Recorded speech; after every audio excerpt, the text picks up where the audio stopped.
Hello, j'espère que vous allez bien. Aujourd'hui je vous retrouve pour une nouvelle vidéo journaling. On commence une nouvelle année et du coup on commence un nouveau journal. Donc ça c'est mon ancien journal, comme vous voyez je l'ai bien utilisé. Il a bien grossi depuis que je l'ai. Pour être tout à fait honnête, il restait quelques pages à la fin de celui-là. J'aurais eu assez de pages, je pense, pour faire un nouveau mois.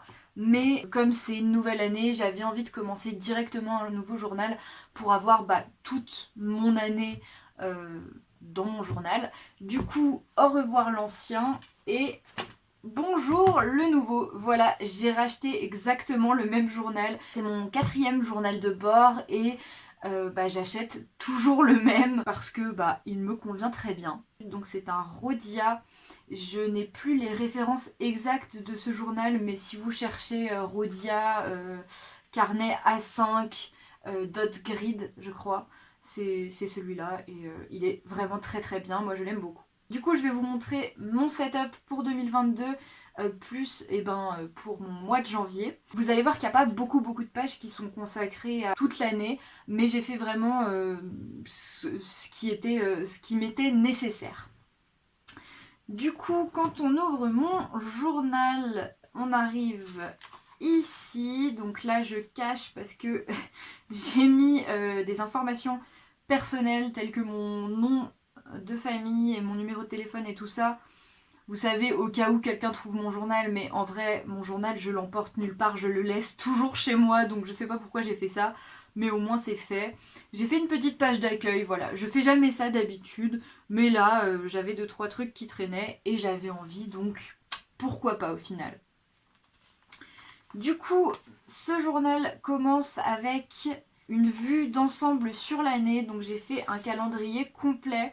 Je me suis inspirée pour la mise en page d'une image que j'ai trouvée sur Pinterest parce que je trouvais ça beaucoup plus pratique que ce que j'avais fait l'année dernière. Je vais vous montrer pour comparer. Voilà, j'avais mis une page de garde ici et un calendrier complet ici.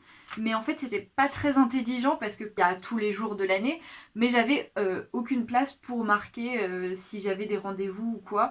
Donc là voilà, j'ai fait un truc beaucoup plus grand, beaucoup plus aéré, avec pour chaque mois tous les jours, plus une petite page de notes.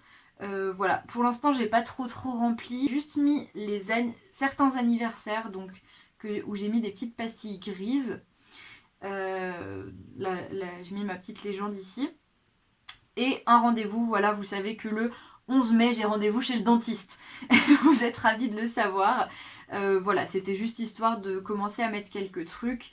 Mais je pense que ça me sera beaucoup plus pratique et que je l'utiliserai beaucoup plus que l'année dernière. Pour l'instant, j'ai juste mis anniversaire et rendez-vous. Je vais certainement rajouter des choses avec un code couleur et tout ça. Ensuite, la deuxième page, c'est ma pile à lire. Voilà, l'année dernière, j'avais fait une page aussi consacrée aux livres avec, vous voyez là, une petite bibliothèque et je mettais à chaque fois les livres que j'avais lus, je rajoutais un petit livre. Je l'ai fait quelques mois et puis après, je l'entretenais plus du tout parce que finalement, ça me plaisait pas tant que ça. J'y voyais plus tellement d'intérêt de faire ça. Et en plus, je trouvais pas le dessin très beau, donc c'était pas super motivant. Par contre, voilà, cette année j'ai eu envie de me faire une page avec toute ma pile à lire. Parce que elle est assez conséquente. Alors du coup j'ai marqué, vous voyez tous les livres qui sont dans ma pile à lire. Je peux vous dire que j'en ai eu pour un moment à faire tout ça. Et je les ai comptés, donc au 1er janvier, j'ai pu compter que j'avais 87 livres dans ma pile à lire. Pour certaines personnes, ça sera rien du tout. Je sais, il y en a, ils ont 500 livres dans leur pile à lire, voilà. Mais pour moi, je trouve que c'est quand même beaucoup.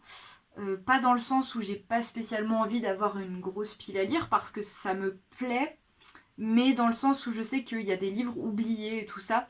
Donc le fait de les avoir tous marqués ici, je pense que ça va m'aider quand je vais lire un de ces livres.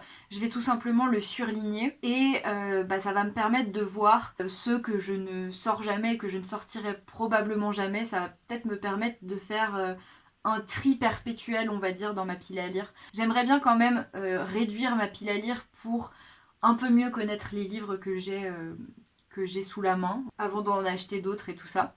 Du coup, donc j'ai noté, comme je vous ai dit, 1er janvier 87 livres. Le 31 décembre, je marquerai combien il me reste de livres dans ma pile à lire. Et du coup, je marquerai ma progression. Est-ce qu'elle aura augmenté? Est-ce qu'elle aura baissé? Je suis pas très statistique et tout par rapport à mes lectures. Genre, j'ai pas du tout Goodreads ou ce genre de choses pour faire des statistiques à propos de mes livres et tout. Mais sur ma pile à livres, ça m'intéresse. Donc voilà, il reste quand même pas mal de place pour ceux que je vais acheter dans l'année. Mais voilà, on va dire l'objectif c'est de pas dépasser cette page parce que de toute façon après, il y aura plus de place. Du coup, voilà pour les pages qui concernent toute l'année. Et ensuite, on va pouvoir passer à mon mois de janvier. Alors voilà, pour le mois de janvier, je suis partie sur du bleu et du doré.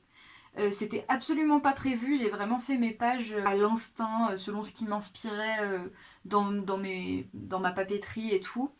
Et je suis très contente de ces petites pages, j'aime beaucoup mon thème. Je suis très contente d'avoir pu utiliser cette illustration de Benjamin Lacombe parce que je l'ai depuis des années et j'arrive jamais à la caser sur une page de journal. J'ai jamais les bonnes couleurs, les bons trucs ou quoi. Donc là c'était parfait pour la mettre et je suis très contente parce que je trouve cette illustration vraiment très jolie. Comme je vous disais, je suis partie sur du bleu et du doré et avec un thème un peu onirique, on va dire, quelque chose comme ça. Ce papier là bleu avec des fleurs dorées, c'est tout simplement une carte à la base. Je crois qu'on m'avait envoyé avec un colis Vinted et pareil, ça faisait très longtemps que j'avais eu envie de l'utiliser dans mon journal et j'en avais jamais l'occasion, donc là encore une fois c'était parfait. Le petit washi tape qu'il y a au milieu et ce petit autocollant, ils viennent tous les deux d'un carnet d'autocollants. Donc c'est voilà, c'est celui-là, c'est le Japan Style de Pépin, qui est vraiment un de mes carnets d'autocollants préférés, je l'adore. Ce petit bonhomme qui joue de la flûte, là à la base c'était un sticker rond que j'ai découpé. Et j'aime beaucoup ce que ça donne. En fait, je sais pas pourquoi il m'évoque un petit peu un genre de marchand de sable dans ces nuages dorés là. Donc c'est quelque chose qui me parle beaucoup, j'aime vraiment bien. Et du coup, si vous vous demandez les papiers dorés là, c'est tout simplement des emballages de Ferrero Rocher. Voilà, j'ai eu pas mal de Ferrero Rocher à Noël et au lieu de jeter les emballages, je les ai tous aplatis et gardés pour mon journal parce que vraiment je trouve ce papier très très beau. Je trouve ça dommage que ça finisse à la poubelle. Voilà, c'est assez simple et épuré. Moi j'aime bien. J'aime bien les couleurs que j'ai choisies. Heureusement, puisque c'est moi qui les ai choisies.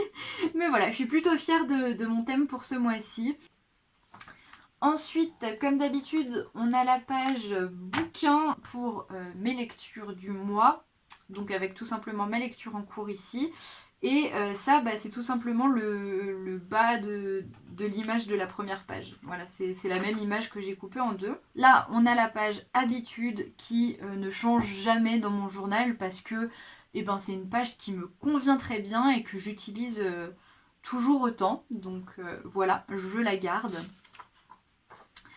Ensuite, on a la page Pépite qui est en fait une page de kiff et de favoris et de gratitude, etc. etc. Avant, je la faisais sur une double page, mais finalement, je me suis rendu compte que c'était pas forcément nécessaire parce que si j'ai beaucoup de choses à mettre, je peux tout simplement écrire plus petit. Donc voilà, j'ai encore rien noté dedans, j'ai juste décoré avec encore un sticker du Japan Style et quelques papiers de Ferrero. J'aime beaucoup ma petite composition là, ça ressemble à rien mais moi ça m'évoque la lune dans les nuages un petit peu, donc j'aime beaucoup. Ensuite on a un petit encart ici objectif avec mes objectifs du mois. J'en avais pas fait le mois dernier mais ce mois-ci j'avais envie d'en faire quelques-uns. Je me suis mis 4 objectifs pour ce mois-ci. Le premier c'est commencer un journal de lecture.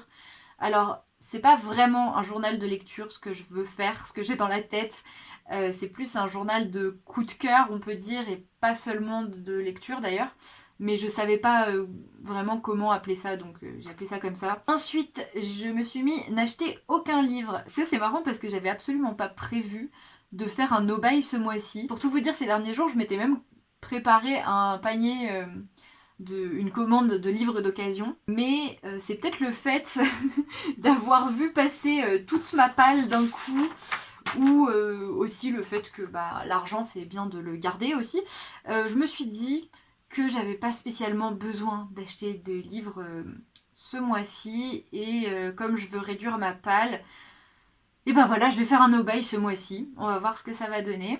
Ensuite, j'ai mis faire des vidéos spontanées. J'ai envie d'aborder ma chaîne d'une manière un petit peu différente. Donc voilà, on va voir ce que ça va donner. Et enfin, mon dernier objectif, c'est skier un maximum. Parce que même si je travaille en ce moment et que du coup, j'ai pas forcément toujours le temps de skier, je veux me motiver vraiment à aller skier dès que j'ai du temps libre parce que j'ai vraiment de la chance d'habiter dans une station de ski, d'avoir mon propre matériel et d'avoir un forfait de ski très gentiment payé par mes parents. Voilà, j'ai tout ça à disposition et je veux vraiment en profiter parce que je suis consciente du privilège en fait que c'est. Donc voilà, j'ai pas envie de laisser filer ça et d'aller skier que 3 fois dans la saison. Je trouve ça trop bête. J'adore le ski. Donc voilà, je vais essayer d'en profiter un maximum. Voilà pour ce qui était de l'encart objectif. Ensuite là, on a une petite bande de papier. Je suis trop contente aussi de l'avoir utilisée parce que ça vient d'une feuille de papier que Solène m'avait offert dans le swap qu'on avait fait, j'allais dire l'année dernière, mais non, du coup c'était en 2020. Je le trouve trop beau, mais je trouvais jamais l'occasion de l'utiliser. Donc voilà, j'en ai profité, je l'ai mis là. Et en dessous, on a l'encart tarot, parce que voilà, j'ai prévu de faire un tirage pour ce mois-ci, peut-être juste une carte, peut-être un tirage plus complexe. En tout cas, je ne l'ai pas encore fait, c'est pour ça que c'est vide. Je ne vais pas le faire en vidéo comme j'avais fait quelques fois parce que j'ai envie d'être plus tranquille et de pouvoir mieux me concentrer là-dessus. Donc voilà, je le ferai sans doute plus tard dans la journée. Et ensuite, on arrive à mes pages de semaine. Donc là, comme le mois commençait par un week-end, j'avais un gros espace vide que j'ai du coup rempli avec un petit collage sans vraiment d'intention, on va dire. On voit bien que ça a été fait comme ça, il n'y a pas de mise en page ou quoi.